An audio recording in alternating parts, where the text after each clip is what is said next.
नमस्कार दोस्तों, मैं अमात्य देव आज आपसे बातें करने आया हूँ आपके सपनों पे।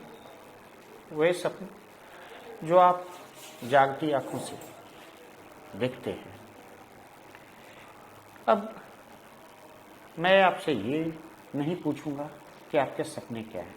यकीनन जब आप मेरा ये वीडियो देख रहे हैं तो आपका स्वप्न जो है वो है खुद को प्रशासक के रूप में चयनित करवाना, यानी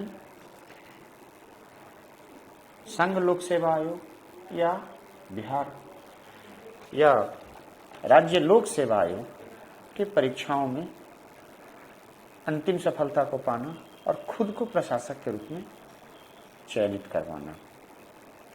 जब आप संघ लोक सेवा आयोग या राज्य लोक सेवा आयोग की परीक्षा को देने के बारे में सोच लेते हैं तो आमतौर पे आपको उसके पैटर्न की जानकारी उसकी आपको हो जाती है कि इसका पैटर्न क्या है। सबसे पहला पैटर्न है इसका प्रारंभिक परीक्षा, दूसरा है मुख्य परीक्षा, तीसरा है साक्षात्कार।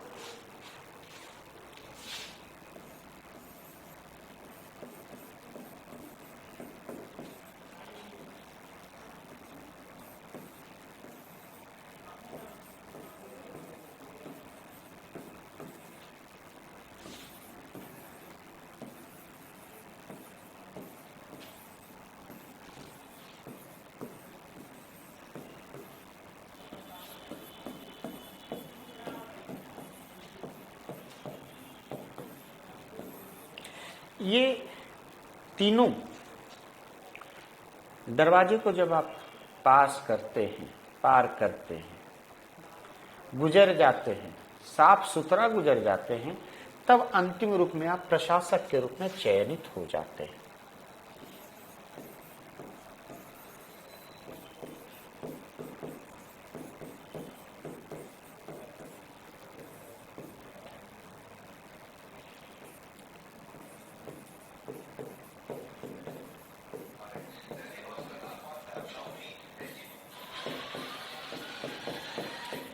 ये परीक्षा में आप उत्तीर्ण होते हैं और प्रशासक के रूप में अपने आप को चयनित कर लेते हैं। अब मैं आता हूं कि आमतौर पे जहां तक आप लोग भी जान रहे हैं कि प्रारंभिक परीक्षा की प्रकृति क्या होती है, वस्तुनिष्ठ प्रकार की होती है। मुख्य परीक्षा की प्रकृति विषयनिष्ठ होती है और साक्षात्कार आपके व्यक्तित्व का परीक्षण होता है। तो प्रारंभिक परीक्षा में अगर आप पास कर गए हैं या पास आप तैयारी के बारे में जब सोचना शुरू करते हैं तो सबसे पहला चीज होता है कि मुख्य परीक्षाओं के लिए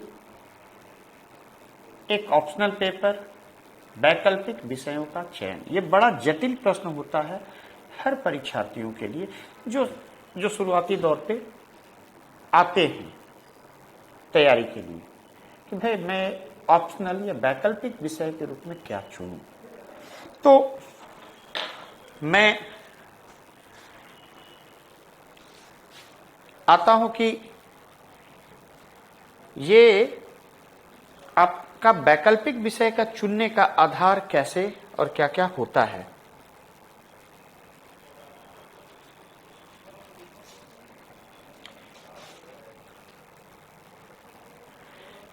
कि सबसे पहला कुछ लोग क्या करते हैं जो तैयारी में आते हैं वो सबसे पहले क्या करते हैं कि आसपास के जो लोग अपने गार्जियन के साथ शेयर करते हैं, जो अपने माता पिता भाई बंधन जो होते हैं उनके साथ शेयर करते हैं कि भाई मुझे लोक सेवा आयोगों की परीक्षाओं में बैठना है तो अब मुझे तैयारी करनी है। अब वो तैयारी करते हैं तो गार्जियन जो होते हैं या उनके भाई, बड़े भाई हुए या जो भी लोग होते हैं वो क्या करते हैं कि सबसे पहले अपने आसपास में जो इर्द गिर्द में जो तैयारी कर रहे होते हैं या तैयारी कर चुके होते हैं या चयनित होते हैं उनसे उनको सलाह लेने के लिए बोलते हैं कि जाओ तुम सलाह लो कई बार गार्जियन खुद चले जाते हैं कि चलो भाई हमारा वो जो है वो दूर का रिलेटिव या निकट का रिलेटिव जो भी हैं या जानने वाले तैयारी किए हैं या कर रहे हैं या चयनित हुए, चलो उनके पास चलो, उनके पास ले जाते हैं और वो लोग जिस सब्जेक्ट के लिए इन्फ्लुएंस कर देते हैं उस सब्जेक्ट को वो चुन लेते हैं। यानी सब्जेक्ट का चयन का, वैकल्पिक विषय का चयन का आधार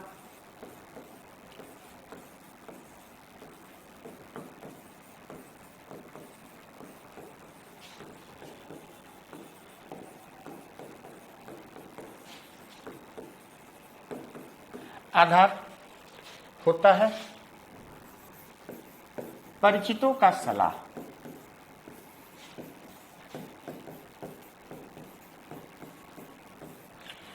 अब दूसरा, अब परिचित सलाह दे दिए भाई तो वो सब्जेक्ट वो रख लिए, उसमें उनका इंटरेस्ट है या नहीं है, क्या है, कुछ नहीं, बस परिचित बताए कि हाँ ये सब्जेक्ट आप लेकर अच्छा कर सकते हैं, सेलेक्ट हो सकते हैं। कुछ लोग बड़ा समझदार होते हैं, वो क्या करते हैं, वो विगत 10-20 साल के आंकड़ों का संग्रह करते हैं कि भाई कौन सा सब्जेक्ट जो है से व्यक्ति चयनित हो रहे हैं, कितने व्यक्ति चयनित हो रहे हैं, रैंक क्या आ रहा है, और उसका परमुटेशन कम्बिनेशन वो निकालते हैं और परमुटेशन कम्बिनेशन निकालने के बाद उस सब्जेक्ट को ले लेते हैं कि भाई मैं ये सब्जेक्ट लूंगा तो शायद मैं चयनित हो जाऊंगा। यानी दूसरा चयन का आधार क्या होता है,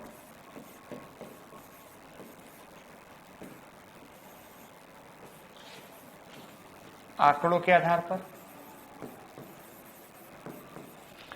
ये संग्राहक प्रवृत्ति के लोग होते हैं, ये संग्राहक प्रवृत्ति के लोग होते हैं भाई कि हम परमुटेशन कम्बिनेशन निकाले और मन ही मन बड़ा खुश होते हैं कि चलो, बाकी तो ऐसे बता रहे हम तो एक्चुअल डेटा तो मैंने निकाला है भाई, एक्चुअल डेटा मैंने निकाल लिया और ये जो है ये सब्जेक्ट्स में अगर करूंगा तो इस बार तो टॉप। अब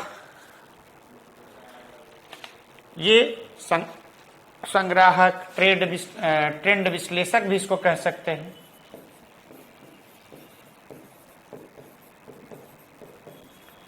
अब आते हैं कि एक अन्य आधार क्या होता है कि कुछ लोग जो होते हैं वो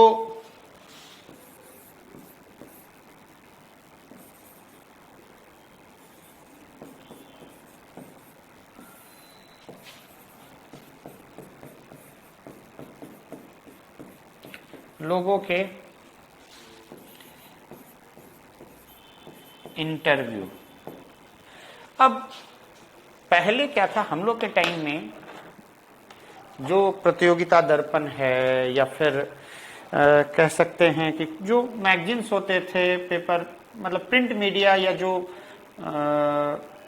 कॉम्पिटिटिव मैगजीन्स होते थे उसमें इंटरव्यू छपता था लोगों का। अब तो भाई सोशल मीडिया का जमाना है तो अब ट्रेंड दूसरा बदल गया। अब अगर कोई एक आदमी अगर सेलेक्ट हो जाता है तो कई यूट्यूब चैनल वाले हैं, कई कोचिंग वाले हैं, मतलब प्रिंट मीडिया के साथ साथ सोशल मीडिया में उनका इंटरव्यू लगातार आने लगता है, वायरल भी होता है और कहीं ना कहीं वो रोल मॉडल बन जाते हैं आपके। तो आप उनका इंटरव्यू पढ़ते हैं या सुनते हैं और वो सुनने के बाद आप क्या करते हैं कि उनको उसके आधार पे आप उनका अपना सब्जेक्ट का चयन कर लेते हैं कि फलां आदमी ने अगर मान लिया जाए कि इंटरव्यू में ये सब्जेक्ट ऑप्शनल पेपर के रूप में, मुख्य परीक्षा के रूप में ये सब्जेक्ट रखा था, तो आप भी तय कर लेते हैं कि मुझे भी यही रखना चाहिए। इस आधार पे आपका सब्जेक्ट का चयन हो जाता है। अब आते हैं चौथा, एक प्रवृत्ति है कि कुछ लोग भाई ऐसे जीव होते हैं जिनके गार्जियन इतने सपोर्टिव होते नहीं है। गार्जियन का कहना तो भाई पैसा लो, तुमको बाबू क्या करना है नहीं करना है तुम खुद डिसाइड करो। अब उसमें क्या होता है, वो लोग आ गए पटना दिल्ली कहीं भी जो हब होता है वहां गए और वो अपने खुद ही चिर परिचित का लिस्ट बनाते हैं, कॉलेज के जान पहचान वाले, सीनियर्स, जूनियर्स जो इस तैयारी में आ चुके हैं और वो साइकिल उठाए या मोटरसाइकिल उठाए, अपना बाइक उठाए। हम लोग के समय मोटरसाइकिल का जमाना नहीं था, बाइक का साइकिल ही रहा करता था। हमारे टाइम पे भी उस तरह के लोग होते थे। अभी भी क्या है, अब तो बाइक का जमाना है, लोग बाइक तो मिनिमम क्राइटेरिया हो गया है स्टूडेंट का। अब वो उठाए और निकल के पड़े खोजी अभियान में। ये खोजी प्रवृत्ति के जो लोग होते हैं वो दूर दराज के चिर परिचित, रिलेटिव, सीनियर, जूनियर, बहुत सारे अपने परिचित से बात करते हैं, सलाह लेते हैं। उनके पास वो गए और जाने के बाद उनसे ऑप्शनल के बारे में पूछते हैं कि भाई मुख्य परीक्षा में क्या ऑप्शनल रखा जाए। अब वो लोग अपने अपने सच, अपनी अपने अनुभव के आधार पर उसको सलाह, भले ही खुद कोई और सब्जेक्ट लिए हुए है तो अपनी असफलता का कारण उस सब्जेक्ट को बता देता, कहता यार अब तो मैं नहीं चुन सकता, तुम ऐसा करो ये सब्जेक्ट ली। भले ही आगे वाले सलाह देने वाले को उस सब्जेक्ट के विषय में ज्ञान हो या न हो, लेकिन वो सलाह दे देते कि तुम ये मत चुनो, मैंने चुन के बड़ी गलती की, तुम ये सब्जेक्ट चुन लो। यानी सुनी सुनाई बातें आती है। और ये खोजी प्रवृत्ति के जो लोग होते हैं उनका सब्जेक्ट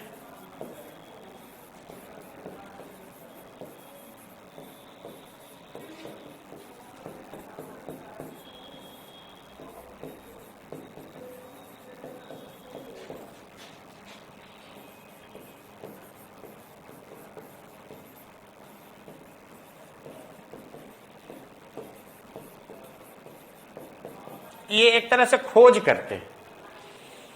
ये अपने में डिटर्मिनेशन उनको नहीं होता, बल्कि गए और सारे लोगों का सलाह लेकर आते हैं और अपने ऑप्शनल का चुनाव कर लेते हैं। कुछ जो लोग होते हैं वो ज्ञानी प्रवृत्ति के लोग हैं। अब ज्ञानी प्रवृत्ति के लोग क्या होते हैं,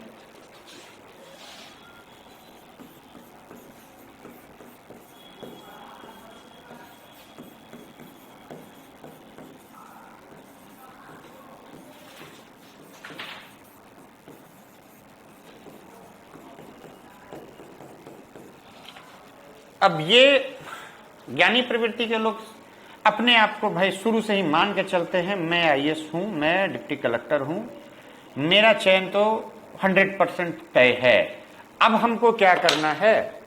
अरे भाई कोई आसान सा सब्जेक्ट लेकर चयनित होना कोई बड़ी बात थोड़ी है। मैं तो सब्जेक्ट ऐसा चुनूंगा कि जो इतिहास बनाएगा। ऐसे लोग दिख जाते हैं आपको अक्सर। हाँ, अभी हाल फिलहाल एक बैच में हमको दिखे भी लोग कि जो चयनित हो चुके हैं और उनका ट्रेनिंग के दौरान ये बातें रहती थी उनका, अरे ये लोग तो आर्ट्स वाला है भाई, हम तो भाई साइंस के फला सब्जेक्ट से हम चयनित हुए हैं, ये लोग क्या जानेगा पढ़ाई का मर्म।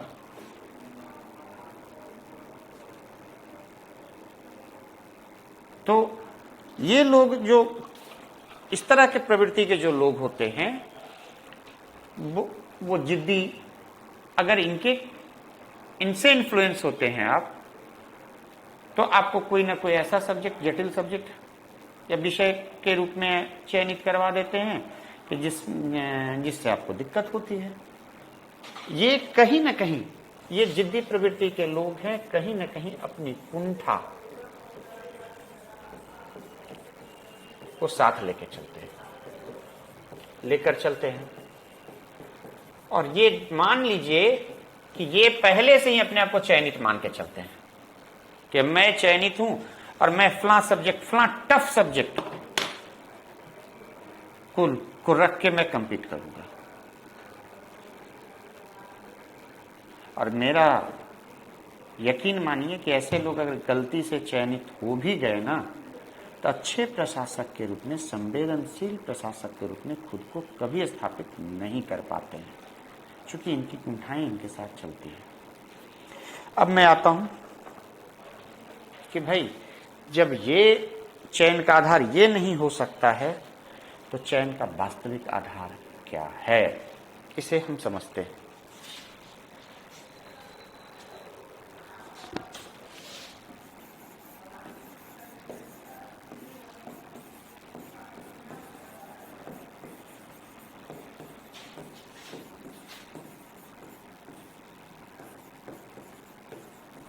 क्या रखें।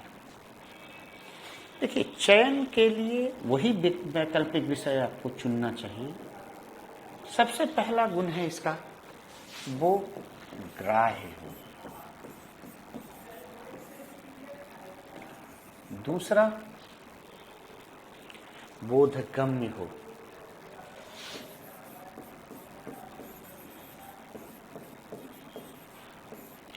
तीसरा, संप्रेषणीय हो।